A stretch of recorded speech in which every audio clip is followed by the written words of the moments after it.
50 বছর ধরে যে কোনো উৎসবে বাংলাদেশে হিন্দুদের উপর অত্যাচার, আর সেই অত্যাচারের পরিপ্রেক্ষিতে আজ আমরা হিন্দু জাগরণ মঞ্চ থেকে রাজপথে নেমেছি।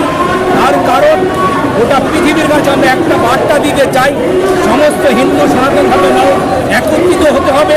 শুধু তাই নয়, যে মুসলমানেরা, যে জেহাদিরা, যে মৌলবাদীরা বর্তমান হিন্দুদের উপরে যে অত্যাচার করছে, তাদের ওই কালো হাত থাকবার জন্য আমাদের প্রস্তুতি থাকতে হবে। সমস্ত মৌলবাদীরা হুঁশিয়ার করবার জন্য আমরা এই রাজপথে নেব।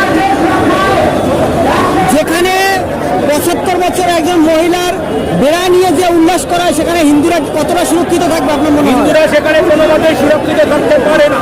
বর্তমান সময়ে ভারতবর্ষ থেকে যে সমস্ত মুসলমান রয়েছে তাদের ভোটার অধিকার কেড়ে নেওয়া উচিত। এবং শুধু তাই নয়, বাংলাদেশ শুধু নয়, গোটা পৃথিবীর যে কোনো দেশ থেকে যদি হিন্দুরা আসে তাদের অগ্রাধিকার দিয়ে ভারতভূমি তাদের রাখবার এবং সুরক্ষা করবার একটা ব্যবস্থা করা উচিত। এবং ভারতবর্ষের যে মুসলমান যারা আছেন তাদের কাছে উল্লাসিত বললে বলতে হয়, যেমন যদি পাকিস্তানে যখন খেলা হয়, এই খেলা যারা উল্লাস করে সেই মেকি সেই মুসলমানদের একটু সাবধান থাকতে হবে। কারণ তোমরা আগামী দিনে ভোটার অধিকার থেকে বঞ্চিত করবার জন্য আমাদের আন্দোলন শুরু করা উচিত।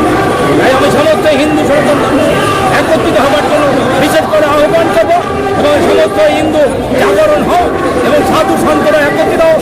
মা বোনদের উপর যারা লুণ্ঠিত, যে কায়েম করে যে স্কুল, যে মুসলমান সমাজ, যে মৌলবাদীরা, যে উগ্রবাদীরা, তাদের সর্বনাশ হওয়া উচিত এবং তাদের শেষ করবার জন্য আমাদের সবাইকে একত্রিত হওয়া উচিত। আজকে আপনাদের মিছিলের উদ্দেশ্যটা কি?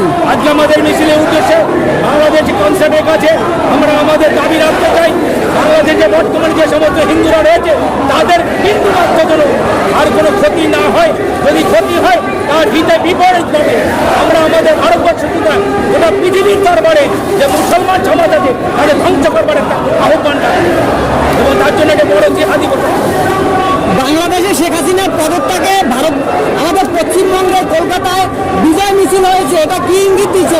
এই ইঙ্গিত এখানকার যে মুসলমানরা আছে তারা ভাবছে সেখানে নতুন পাকিস্তান তৈরি করবে, জেহাদ পাকিস্তান, এবং এই বাংলা ভূমিকেও বাংলাদেশের সঙ্গে তুলে নেবার জন্য একটি চক্রান্ত শুরু হয়েছে। সেই মুসলমানদের আমরা সাবধান করতে চাই, এ কথা হবে না। হে মুসলমান, তুমি সাবধান হও, এখনো তোমার সময় আছে। তোমার ঘরের থেকে তোমার মুন্ড আলাদা হতে সময়